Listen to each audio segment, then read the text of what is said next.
su ayo bisimila aka kuna fonni wala wala kene ka to dukana kuna fonu la kuma bola anga gouvernement moye communiquer bla muna ubani ni Denmark fritique la kafe ku ka takabo anga dugukolo sanfɛ Kenya bankunka shini jamana ale vaccine Sinopharm ba kɛmɛ saba ayo kondi anga jamana makungo ya samse ka dankare ke cuga amna coronavirus banana République démocratique du Congo jamana kuna fonula bambaci jekulum beno nabi fama M23 yu ko segi ukabara koroma nege kanye muga otemena ni sanga bisaba ye kita konfino nono serikli konna na fukata se sigaso elejoma aniche ansugandilla kayake aka kuna fonu sanmo brajile taroy ka beni bi alamsadoye jumadal al akiri kalukli muga aninani ijira bakile kemenani anibinani anisaba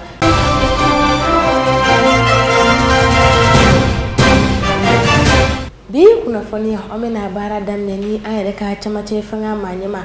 aleka hakilina nyuma naka ngani anyuma mbekata kamale do kon segere bari fanta annani brajile na muna deme obeseka do malioma mamulu fana be no ni gelabu luka ni wakati na obeseka bulika buluka obaran me konna na yukunda tawdeni konika okada sababu ye duke mabuyongo oluko ne deme kon soro deme mu yirebe taliere ke malo alere club duru boyongola nyo ale fana kilo biduru sugoro ale kilo muga ani duru fokata se turu ale litri mugama ni wale ko ni kera tawde ni gouverneur ere konnana munye colonel Assa Bajolo Touré ale tumeno chamache fanga mauno na blala iba fontu afanya na tugamna kuna fonula kuma bola ni wakati labaina ajirala kafo Denmark fintigila ka unamu chongo anka jamana kon kasoro yamari ere kon tubolo waseben jolo tubolo mu majira kafo uni mali ere doni kon kaka o kum konnana anga gouvernement ma olu fana la seldo kon chare kungo la sini konnana kuba nyini Denmark fintigila kanunu fe ku ka takabo mal dugu kolo ere kon sanfe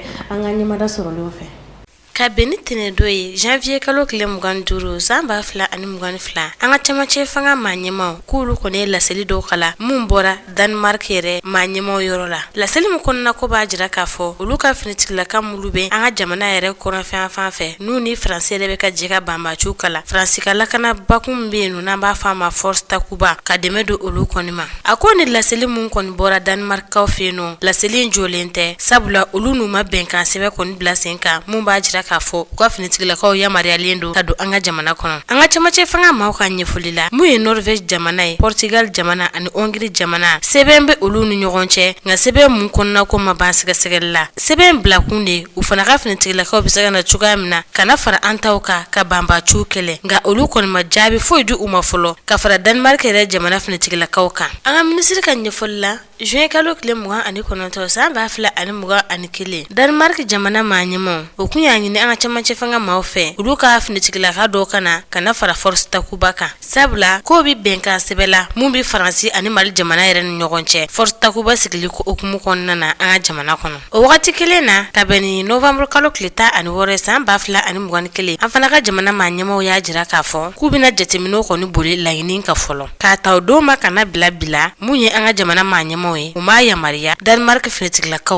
ukana anga jamana kono uklela ka nyini tuguni Denmark manyemo fe ukuga finitikila ko kon labo anga jamana kono tanika sigi ani sinsi ukera kuma kan kosobe communiquer kon nana mali gouvernement aye foli blaka ta mawyorola mulu demenendo anfe yasa bamba chubi sika kire chukamna nga ako mako haklito bonya yorola bonya mulu beno na buka seben furo kon nana kelei abisika ke chukamna kasoro mama diku kene nyana yamaram beno nanga jamana manyemo kanka dima yani ika finitikila ka okado anga jamana kon nana ni la selimbora gouvernement mauka kuma la silafe noye ministre de l'administration territoriale et de la décentralisation colonel Abdoulaye Maïga Kenya bankunka yasa ka coronavirus yere bana ko ni kele ka bon onka jamana yere kon na shini jamana ale ma to ko de mere kon siraka sabula kunungo anga panguru jigi so ba yere la munye vaccine Sinopharm ununani o vaccine yere ba ke mesabaye kanadi anga kena so yere ministry ma no e jamnetu sangare ni kele salma yere ka muye OMS yere manyema ye ale tumeno fokata se shini yere ambassadeur ma telenta to la maimuna kulibali ale ni salfinyare an bɛ ni coronavirus wagatiya mun na kɛrɛnkɛrɛnnenya la coronavirus bolo fara kura min ni o bɛ wele ko variant Omicron o b'a la ka munumunu diɲɛ fantan ani 4 bɛɛ lajɛlen na wagati kelen kɔnɔna la walasa Chine ni Mali ka bolodi ɲɔgɔnma kɔnɔna la Chine olu kɔni ye u bolo fa pikiri ji la min bɛ wele ko Sinopharm o pikiri 300 ni k'a di Mali jamana ma o kun kɔnɔna la kɛnɛya ministri madame Jɛminɛtu Sangare ale ye folikan kɛrɛnkɛrɛnnen ka ɲɛsin Chinois ma n b'a daminɛ fɔlɔ ka foli kɛ président de la transition tɔgɔ la premier ministre tɔgɔ la gouvernement ministre bɛɛ lajɛlen tɔgɔ la ani jamana kɔnɔden bɛɛ lajɛlen tɔgɔ la n bɛ foli kɛ Chinois ye nin dɛmɛ la bon ni bɛ gɛlɛya kɔnɔ mɔgɔ minnu bɛ na i dɛmɛ gɛlɛya kɛlɛli la o y'i dɔ de ye donc an bɛ Chine fo k'u ka jamanakuntigi fo fɛnɛ ka gouvernement k'u bɛɛ lajɛlen fo ka Chinois bɛɛ lajɛlen fo nin dɛmɛ mun nana se an faso ma coronavirus ye bana min ye bana cɛjugu don donc bana in bɛ a ma ban an y'a ye wagati dɔ kɛra a yɛlɛla kosɛbɛ mɔgɔ min ye coronavirus bana sɔrɔ a yɛrɛ la saya yɛrɛ bɔra a la donc minnu tanyana an bɛ dugawu kɛ ala k'u dayɔrɔ suma k'an yɛrɛ ɲɛ k'an ta don makɔnɔ donc bana in bɛ bana in kɛlɛ kɛ muna koloma yɔrɔ ye bolociji de ye n'i bolo cira a b'a to i tɛ taa lada dɔgɔtɔrɔso la hali ni coronavirus y'i minɛ a tɛ juguya i bɛ furakisɛ ta dɔrɔn i bɛ kɛnɛya nka mɔgɔ minnu bolo ma ci olu de bɛ taa da dɔgɔtɔrɔso la donc n bɛ welewelekan de lase jamana kɔnɔden bɛɛ lajɛlen ma bolociji ninnu b'an ka dɔgɔtɔrɔso fan bɛɛ wa dɔrɔmɛ kelen tɛ sara la fu de don donc bɛɛ ka t'i bolo ci minnu ye boloci tɛmɛnen kɛ fɔlɔ bolociji suguya 2 de bɛ yen dɔw bɛ yen i b'a kɛ siɲɛ 2 dɔw bɛ yen i b'a kɛ siɲɛ 1 mun bɛ kɛ siɲɛ 2 minnu ye fɔlɔ kɛ u bɛ se ka n'u ka filanan kɛ bolociji kɛlen don k'an labɔ a ma dɛsɛ fiyewu mun bɛ yen a b'an bɔ yɛrɛ de donc n b'a ɲini bɛɛ fɛ bɛɛ ka n'i bolo ci o mana bɔ yen n'i bolo cira fɛnɛ o kɔrɔ tɛ k'i bɛ fɛn tɔw minnu bɛ mɔgɔ coronavirus kɛlɛ k'i b'olu dabila tɛgɛko in halisa an bɛ continuer o fɛ an b'o kɛ an taama ɲɔgɔn ye saniya yɛrɛ o de bɛ bana kɛlɛ yɔrɔ kuma bɛɛ o mana bɔ yen ka datugula mun filɛ ne nuna o ɲɔgɔn na halisa bɛɛ k'o dɔn hali ni bolo cira o t'a to k'a fɔ ko i t'o dɔn i ka continuer k'o dɔn halisa donc welewelekan bɛ n fɛ ka lase o ye bɛɛ ka t'i bolo ci ka da boloci nafa kan kɛrɛnkɛrɛnnenya la coronavirus pikiri i n'a fɔ Chinois ka jamana ɲɛmaa Xi Jinping o ye a ɲɛfɔ a ka jamana kɔnɔdenw ye cogoya min na yaasa ka coronavirus bana kɛlɛ ko a dɔ ye boloci kɛli ye o de la yaasa olu ni Mali jamana ka bolodi ɲɔgɔnmaw bɛ se ka sinsin cogoya min na olu kɔni bɛ pɛrɛnnen don wagati bɛɛ lajɛlen na ni ka Mali jamana dɛmɛ ni nin ɲɔgɔnna pikiri ninnu ye diɲɛ seleke naani tɔnba OMS kɛnɛya kow kan olu ka maa kɛrɛnkɛrɛnnen tun bɛ yen nɔ ni o ye Jean-Pierre Baptiste ale fɛnɛ ye sinsin kosɛbɛ ko min bɛ tali kɛ nin boloci ji ninnu na ko ka fɛɛrɛ bɛɛ lajɛlen kɛ yaasa maaw k'u kɛ joona joona yanni a wagati ka tɛmɛ minisiri ka kuma labanw na a ko k'a bɛ weleweleda kan kɛ maliden bɛɛ lajɛlen ye k'a fɛɛrɛ bɛɛ lajɛlen kɛ ka t'u bolo ci yaasa an na se ka dankari ni bana kofɔlen na don kɛrɛnkɛrɛnnen mun bilalen don douane tɔgɔ la n'o bɛ bɛn janvier kalo yɛrɛ tile 26 ma Mali jamana ale m'a to ko an y'a ɲɛnamaya an ka jamana kɔnɔ an ka ministre de l'économie et des finances n'o ye Aluseni Sanu ye ale tun bɛ nin kɛnɛ kofɔlen kan ka fara douanier yɛrɛ ka maa ɲɛmaa kan wa baara in bɛɛ lajɛlen kɛra douanier yɛrɛ ka kuruba kɔnɔna na baara kuncɛla u ye tasi bila kɛ ka taa maaw yɔrɔ la maa minnu bɛ yen nɔ n'u fatura ni douanier kɔni don k'u to faso yɛrɛ lakana baaraw la o tɛmɛnen kɔfɛ o ye jɔnjɔn mugan kɔni di maaw ma maa minnu bɛ yen n'u bɛ sɛgɛn lafiɲɛbɔ la ka fara o kan sefa wari yɛrɛ $16,000,000 o fana dira o ma kofɔlen ninnu ma Abdou Watara tɛnɛ ta tɔgɔ la an ka jɛn ka seereyaw lamɛn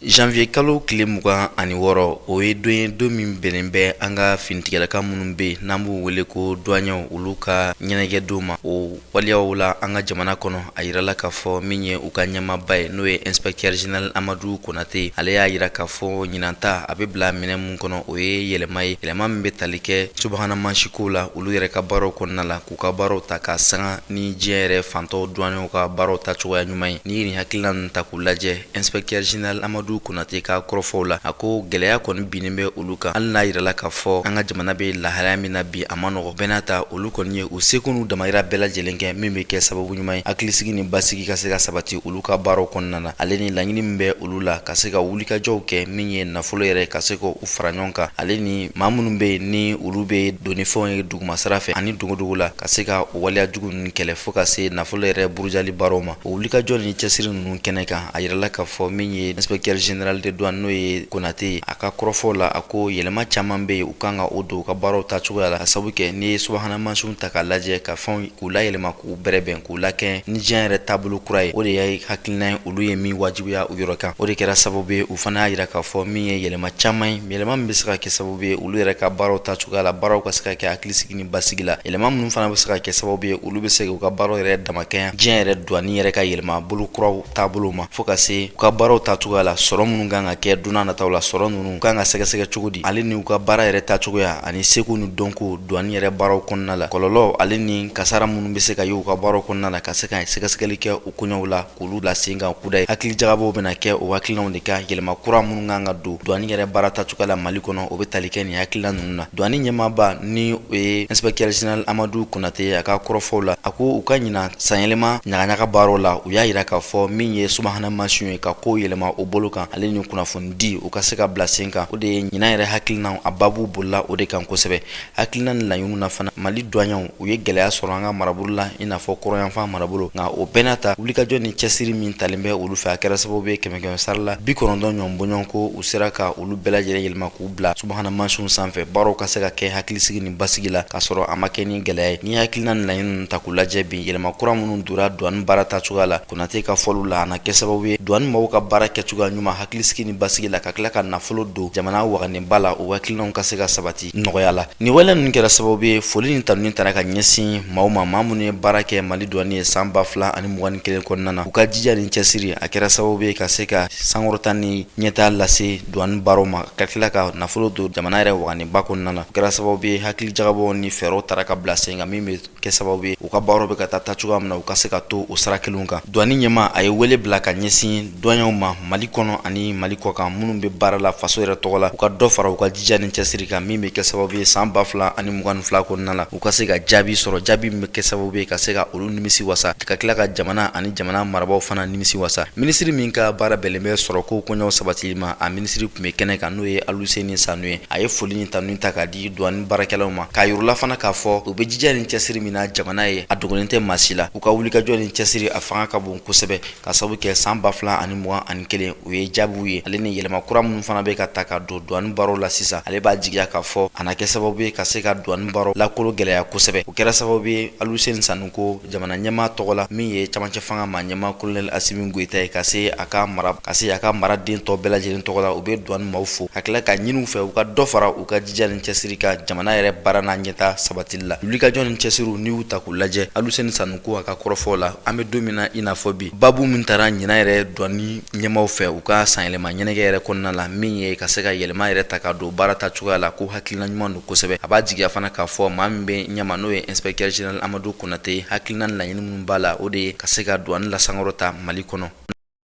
an ka minisiriw bɛ laadalasigi min kɛ dɔgɔkun o dɔgɔkun yaasa ka kibaruya kuraw kɔni don jamana yɛrɛ lahalaya la ani ka feere kuraw kɔni bila sen kan n'an b'a fɔ a ma nanzarakan na conseil des ministres ale lawaleyala ka bɛn ni kununko janvier kalo tile 26 san 2022 a baara in bɛɛ lajɛlen kɛra kuruba kɔnɔna yɛrɛ la mun ye an ka camancɛ fanga yɛrɛ maa ɲɛmaa ye colonel Asimi Goita ale tun bɛ yen nɔ ani a ka baarakɛlaw bɛɛ lajɛlen yɛlɛma minnu donna gouvernement na Ali Kulibali a bɛna walawalali k'an y'o kan. Mali minisiriw bi laadalasigi min kɛ araba n'a bi kɛ camancɛ fanga maa ɲɛmaa colonel Asimi Goita ale ka yamaruyaw kɔnɔ a jirala k'a fɔ kununko araba ni o bɛnna janvier kalo tile 26 o laadalalasigiw kɔni kɛla Kuluba o de hukumu kɔnɔ sariya dɔw ta la maa dɔw sugantila ka baara dɔw kalifaw la fo ka kunnafoniya dɔw fana kɔnta ka ɲɛsin maaw kɔni ma minisiri min bɛ sa min ka baara kɔni ɲɛsin bɛ kiriko ɲɛnabɔli kɔni ma minisiri ka yamaruya kɔnɔ a y'a jira k'a fɔ sariya sun dɔ kɔni ta la yaasa ka se ka baara dɔ kɔni kalifa maa dɔ ma ni u b'a wele ko notaire a jirala k'a fɔ maa min sigilen don faso ka baara kɔni kunna yɔrɔ dɔw la yaasa ka se ka faso ka baaraw bɛɛ lajɛlen kɔni kɛnɛmaya k'u kɛ jɛli kan ani fɛn ye ka jɔlaw bɛɛ lajɛlen kɔni ɲini k'u sɛgɛsɛgɛ k'u ɲɛ cogoya min de la a jirala k'a fɔ ka kɛ ni sariya sun min bɛ n'u ye ordonnance numéro 23 fu 27 PRM ni a bilala sen kan décembre kalo tile 31 san 2013 ko u y'o sinsin o sariya sun kɔni de kan yaasa fɛn ye ka se ka maa dɔ kɔni ka olu kɔni suganti ka baara in kɔni kalifa o la ni o sariya sun sun kelen a bi notaire ka se ka a ka baaraw bɛɛ lajɛlen kɔni kofɔ cogoya min de la o de la a jirala k'a fɔ ni sariya sun o de la o y'o sinsinw kan ka se ka fɛn min ye Monsieur Modibo Jalo ka se ka ale kɔni sugati k'ale kɛ fɛn min ye notaire ye Kayi wa a jirala k'a fɔ fana ni maa kofɔlen ko a bi taa fara fɛn min ye jɛkulu wɛrɛw kan ni olu bɛɛ ka ni baara masina ka notariya baara ka se ka o kɔni kɛ n'u ye najancɛw olu ka jɛkulu dɔ ye n'u b'a wele ko Société Civile Professionnelle Notaire ni dɔw ko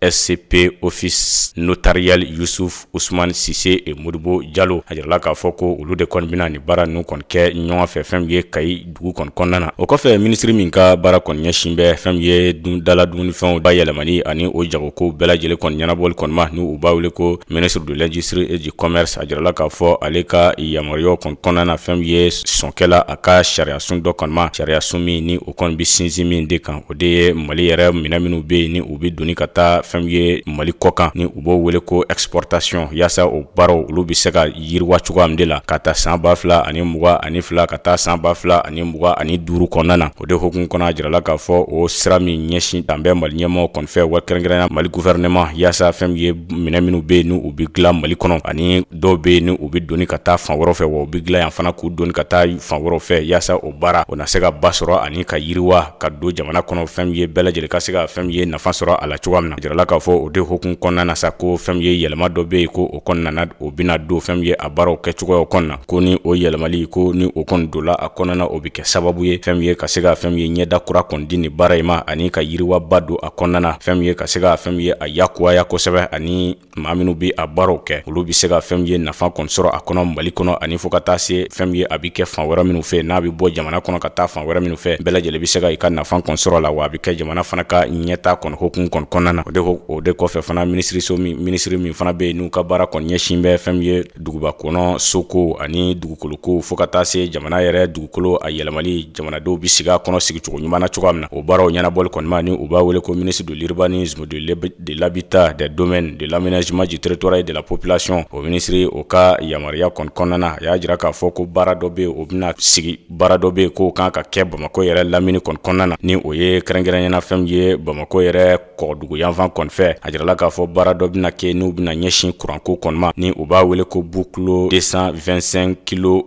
a jirala k'a fɔ ko a bɛ Bamako lamini kɔnɔ ko o bɛna bila sen kan yaasa ka se ka tasuma sira n'u ye kuran ye ka se ka o kɔni nɔgɔya cogoya min de la a jirala k'a fɔ o baara min bɛ yen ni jamana kɔni bɛna o baara kɔni kɛ ko o baara kɛtɔla ko a bɛna kɛ sababu ye fɛn ye se bɛna se fɛn ye kɛ yɛrɛ ye cakɛyɔrɔ dɔw kɔni ma walima kɛ maa dɔw bɛ u ka minɛnw walima u ka dugukolo u ka yɔrɔ dɔw kɔni ma nka fɛn ye maa gansan dɔw ka yɔrɔ kɔni ma ko ka kɛɲɛ ni fɛn ye u ka code domanial n'u ye dugukoloko labaarali o sariya sun min bɛ yen ni o bɛ kuma o kan a jirala k'a fɔ ko o bɛna ni baara ni o b'o olu yamaruya ka se ka o yɔrɔ kɔni minɛ yaasa ka se k'u ka baara kɔni kɛ cogoya min na ko o bɛna bɔ o siraw kɔni fɛ yaasa fɛn ye ka se ka o yɔrɔ kɔni minɛ fɛn ye a tigilamaw la fɔlɔ yaasa ka se k'u ka baara kɔni kɛ fɛn ye kuranko o na se ka basigi cogoya min na fɛn ye Mali ministre ka ɲɛfɔ cogo la o y'a jira k'a fɔ ko ni baara bɛɛ lajɛlen kɔni banna a bɛ kɛ sababu ye fɛn ye kuranko gɛlɛya n'u ye tasumako gɛlɛya min bɛ yen kuran ta na sira kɔni fɛ jamana kɔnɔna na Bamako yɛrɛ kɔnɔna na kɛrɛnkɛrɛnnen na ko a bɛna fɛn ye nɔgɔyaba ka se ka o kɔni don o la cogoya min na ani fo ka taa se fana fɛn ye jamana fan wɛrɛw fɛ i b'a sɔrɔ fɛn ye kuran a bɛ sama yɔrɔ dɔw la ka bɔ ka na fɛn ye Bamako kɔnɔ walima ka sama ka bɔ Bamako ka taa fan wɛrɛw fɛ ko ni o fana kɛla ko ni baara in bilala sen kan o baara fana ko o fana bɛ nɔgɔya kosɛbɛ wa bɛɛ lajɛlen bɛ laɲini min ɲini tasuma sira fɛ ko bɛɛ lajɛlen bɛ o fana kɔni sɔrɔ n'u b'a wele ko transit de distribution de l'énergie ko o bɛɛ lajɛlen ko a bɛ kɛ sababu ye k'o fana kɔni nɔgɔya o kɔfɛ fɛn ye kunnafoniya kɔni dila fɛn ye Mali ministre ma ka kɛnɛya ministre kɔni fɛ ka kɛɲɛ ni fiɲɛbana min bɛ yen ni o bɛ Mali kɔnɔna na kɛnɛya ministre ka ɲɛfɔ cogo la a y'a jira k'a fɔ n'i ye jateminɛ kɛ fɛn ye coronavirus n'u bɛ diɲɛ bɛɛ kɔnɔ bi n'u bɛ Mali kɔnɔ fiɲɛbana ko n'i ye jateminɛ kɔni ta k'a lajɛ fɛn ye a maa minɛta ko o kɔni cayala dɔgɔkun tɛmɛlen ka tɛmɛ fɛn ye nin dɔgɔkun in kɔni kan ko kɔrɔ b'a jira fɛn ye ciw caman ko o kɔni bɛ ka bɔ coronavirus maa minɛtaw kɔni na o de hokumu kɔnɔ camancɛ fanga maa ɲɛma colonel Asimi Goita ale kɔni ye yamaruya ɲini ani ka ɲini fasodenw bɛɛ lajɛlen fɛ kɛnɛya tigilamaaw ye baara min fɔ ani ka sariya minnu fɔ yaasa maaw na se ka kisi fiɲɛbana ma cogoya min na ko bɛɛ lajɛlen ka o baaraw kɔni bonya o fɛlɛw bonya yaasa fɛn ye fiɲɛbana an na se ka gɛn ka bɔ an ka jamana kɔnɔ cogoya min na Asta Mayiga hali bɛna kunnafoniyaw kɔni d'a ma farafina ani diɲɛ fantaw kan Burkina Faso jamana kɔnɔna la sɛgɛsɛgɛli dɔ kɔni a yira k'a fɔ ko fɛn min u ka jamana ɲɛmaakɔrɔ ye Roch-Marc Christian Kabore ni fanga yɛrɛ kɔni minɛna ale la janvier kalo tile 24 san 2022 u y'a yira k'a fɔ ko u ka jamana ɲɛmaakɔrɔ yɛrɛ kɔni bɛ yɔrɔ min na bi ko a ka kɛnɛ k'a bɛ yɔrɔ min na ko dɔgɔtɔrɔ yɛrɛ kɔni bɛ a ka bolo kan ko ga ko fɛn min ye a hakili ko fanfɛla ye ko olu yɛrɛ kɔni tɛ se ka fɛn fɔ o la fɔlɔ hali sisan ni sɛgɛsɛgɛlikɛla in ale kɔni a yira k'a fɔ ko fɛn min ye Burkina Faso jamana ɲɛmaakɔrɔ ye ko a kɔni bɛ u ka finitigilakaw yɛrɛ ka bolo kan ni u ka armée maaw ye ko ga a tɛ kan kɔnɔna a bɛ yɔrɔ min na ko o de kɔni ye so dɔ ye a yɛrɛ kɔlɔsilen don so min yɛrɛ kɔni kɔnɔna la a y'a yira k'a fɔ hali sisan na ko a ka téléphone portable yɛrɛ kɔni bɛ a bolo ko ga ko a kɔni bɛ baara kɛ ni o ye a ka kɔlɔsilikɛlaw yɛrɛ kɔni de kɛrɛfɛla la yen nɔ hali sisan ni ma kofɔlen a y'a yira k'a fɔ ko u ka jamana ɲɛmaakɔrɔ Roch-Marc Christian Kabore ko ale yɛrɛ de kɔni tɛgɛ ye a ka démission lettre yɛrɛ kɔni sɛbɛn lettre mun yɛrɛ kɔni yira la u ka telesoba yɛrɛ la ko ga ale yɛrɛ kɔni tɛ se k'a fɔ a ye lettre in yɛrɛ sɛbɛn lahalaya mun yɛrɛ kɔni kɔnɔna la mouvement du peuple pour le progrès ni ma kofɔlen hali sisan ale kɔni y'a yira k'a fɔ ko wagati min na finitigilakaw yɛrɛ kɔni tun bɛ muguci la fan bɛɛ fɛ ko y'a sɔrɔ Roch-Marc Christian Kabore ale kɔlɔsilibagaw u kɔni y'a kɛ mobili gansan dɔ kɔnɔ walasa a bɛ se ka bɔ cogoya min na ko mobili minnu kɔni bɔra télé yɛrɛ kɔni na ni marifa bali tun bɛ a fan bɛɛ lajɛlen na ko jamana ɲɛmaa yɛrɛ kɔni tun tɛ o mobili kofɔlen ninnu yɛrɛ kɔni kɔnɔ Roch-Marc Christian Kabore ale yɛrɛ kɔni tun bɛ maa minnu bolo o tun ye gendarmerie maaw de kuma kɔni cayalen armée maaw ni gendarmerie maaw cɛ o de kɔni kɔnɔna la gendarmerie maaw yɛrɛ kɔni labanna ka Roch-Marc Christian Kabore yɛrɛ kɔni di finitigilakaw yɛrɛ ma Roch-Marc Christian Kabore ni ale yɛrɛ kɔni ye Burkina maa ɲɛmaakɔrɔ ye a yirala k'a fɔ ko maa min yɛrɛ kɔni ye fangajaso in kɛ ale la o de ye lieutenant colonel Paul Henri Sandaogo Damiba ale yɛrɛ bɛ jɛkulu kunna u b'a fɔ jɛkulu min ma ko mouvement patriotique pour la sauvegarde et la restauration n'i y'a jateminɛ Burkina Faso jamana bɛ lahalaya min na bi a ma nɔgɔn barisa banbacimaw yɛrɛ kɔni kelen n'u ka fanga sɔrɔ ni jamana kofɔlen in kɔnɔna la Congo RDC jamana kɔnɔna la a yirala k'a fɔ k'u ka banbacikulu min n'a bɛ fɔ ma ko mouvement du 23 mars ni u b'a wele fana ko armée révolutionnaire du Congo tarata don ale yɛrɛ kɔni ye mugujugu ta ka ɲɛsin Congo finitigilakaw ma u ka yɔrɔ la u b'a fɔ yɔrɔ min ma ko Rutu Shuhuru o de la a yirala k'a fɔ ko u ka finitigilaka 20 bonyɔngo ni o bɛ Congo armée yɛrɛ kɔni kɔnɔna la ko olu yɛrɛ kɔni fatura Congolais ka finitigilakaw u y'a yira k'a fɔ ko kɛlɛ kɔni tɛmɛna u ni ma kofɔlen ninnu yɛrɛ ni ɲɔgɔn cɛ ko ko n'i y'a jateminɛ ko tiɲɛni ba ma don olu yɛrɛ kɔni kun k'u ka maa fatulenw kɔni na k'i bɛ taa sɔrɔ ko u ka colonel dɔ fana kɔni bɛ olu yɛrɛ kɔni kɔnɔna la fɛn min ye banbacimaw ye a yirala k'a fɔ ko tiɲɛni donna olu yɛrɛ kɔni kun nka armée maaw ma walawalaliba kɛ o yɛrɛ kɔni kan kosɛbɛ fɛn min ye finitigilakaw ka gouverneur ye ale yɛrɛ kɔni tagara nin yɔrɔ kofɔlen in na walasa ka taa ɲɛda finitigilaka ninnu yɛrɛ kan k'u ka lahalayaw bɛɛ lajɛlen jateminɛ kunun fana a yirala k'a fɔ ko hali sisan nɔ kɛlɛ kɔni bɛ Congo armée maaw ni banbacima ninnu yɛrɛ kɔni ni ɲɔgɔn cɛ a kɔni yirala k'a fɔ ko banbacimaw ka laɲini dɔ ye ka se ka u ka sira yɛrɛ tigɛ n'u ka feerefɛnw bɛ tɛmɛ o sira fɛ ni o sira yɛrɛ bɛ tɛmɛ Rutu Shuhuru fɛ ka taa Nord Kivu fan tɔw yɛrɛ kɔni kɔnɔna la maa dɔw fana ye a yira k'a fɔ ko ni banbacima ninnu mouvement du 23 mars maaw ko u ka laɲini ye mun ye ka nin waleya ninnu caya walasa sigikafɔ kumaw yɛrɛ bɛ se ka tɛmɛ u ni gouvernement maaw yɛrɛ ni ɲɔgɔn cɛ cogoya min na kabini octobre kalo tɛmɛnen kɔni na a yirala k'a fɔ ko banbacima ninnu kɔni wulilen don ka waleya cɛjugu caman caya Congo finitigilakaw yɛrɛ kɔni fan fɛ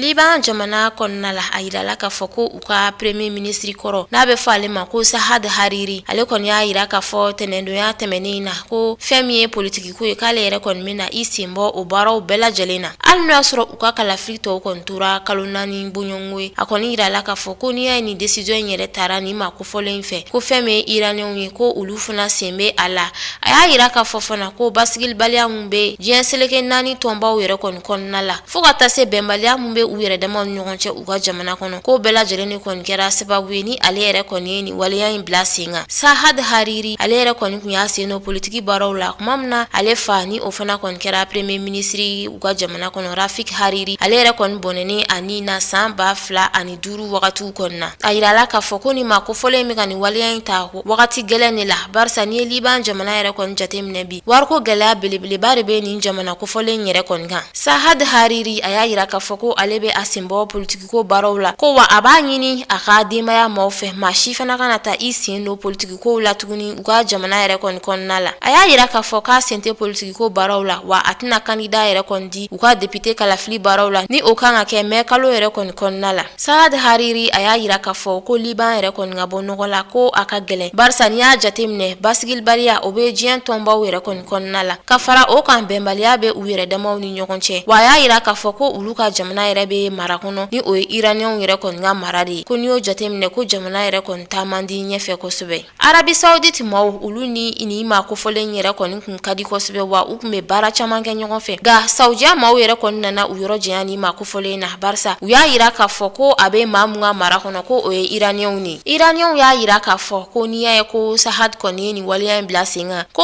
a be Saudiya jamana maaw de kɔni ka mara yɛrɛ kɔnɔna la ko o de y'a bila nin baara kofɔlen yɛrɛ kɔni kɛli la. Fiɲɛ juguba min n'u b'a fɔ ma ko Tempête Anna a yirala k'a fɔ ko ale yɛrɛ kɔni bɛ ka tiɲɛni kɛ hali sisan nɔ. Ni fiɲɛ jugu kofɔlen ale kɔni ye tiɲɛni caman kɛ Madagascar jamana yɛrɛ kɔnɔna la. Kɛrɛnkɛrɛnnenya la u ka faba kɔnɔ n'a bɛ fɔ ma ko Antananarivo. O kɔnɔna de la a yirala k'a fɔ ko maa 39 bɔɲɔgɔnko kɔni fatura ka sababu kɛ ni fiɲɛ jugu in ye. Maa hakɛ min bɛ yen n'olu yɛrɛ kɔni ka sow cira ni taayɔrɔ tɛ olu kɔni bolo. O bɛ tali kɛ maa 65 bɔɲɔgɔnko de la. Ka fara o kan tɛnɛdonya la hali sisan fiɲɛ jugu in kɔni ka baaraw kɔnɔna la a yirala k'a fɔ ko a y'a kunda yɔrɔ min fana kan o ye Mozambique jamana de ye. O yɔrɔ kɔni na a yirala k'a fɔ ko maa 3 bɔɲɔgɔnko kɔni fatura maa 50 bɔɲɔgɔnko olu yɛrɛ kɔni bananen don. Ni fiɲɛ jugu in ka baaraw kɔni kɔnɔna la o de la Mozambique jamana kɔnɔ a yirala k'a fɔ ko maa 1,000,000 bɔɲɔgɔnko olu de kɔni wulila ka bɔ u sigiyɔrɔw la ka sababu kɛ ni fiɲɛ yɛrɛ kɔni ye tiɲɛni mun kɛ u ka jamana kɔnɔna la. Ka fara o kan fiɲɛ jugu in fana ye a kunda yɔrɔ min kan o de ye Malawi yɛrɛ jamana ye. Yen nɔ maa 4 bɔɲɔgɔnko olu yɛrɛ kɔni fatura wa a yirala k'a fɔ ko tɛnɛdonya maaw kɔni o bɛɛ lajɛlen kɛ dibi la Malawi jamana kɔnɔ barisa ji ninnu fanga yɛrɛ kɔni yɛlɛli la u ye kuran baaraw bɛɛ lajɛlen jɔ barisa jiw kɔni tun bɛ fɛ ka tiɲɛni don u ka kuran dilan masiniw yɛrɛ kɔni na. A yirala k'a fɔ an bɛ wagati min na i n'a fɔ bi ni fiɲɛ jugu in n'u b'a fɔ ma ko Tempête Anna ale yɛrɛ kɔni bɛ ka kunda yɔrɔ min kan o de ye Zimbabwe ani Zambie jamana yɛrɛ ye. Dele ta mafileba Mali kɔnɔ ani Mali kɔ kan nin de bɛ dansigi kɛ aw ka suna kunnafoni walawalali kɛnɛ kan bamanankan na an bɛ Alahu taala deli Ala bi a kana ni basigi an ka jamana kɔnɔ aw kan mɛn dɔ wɛrɛ.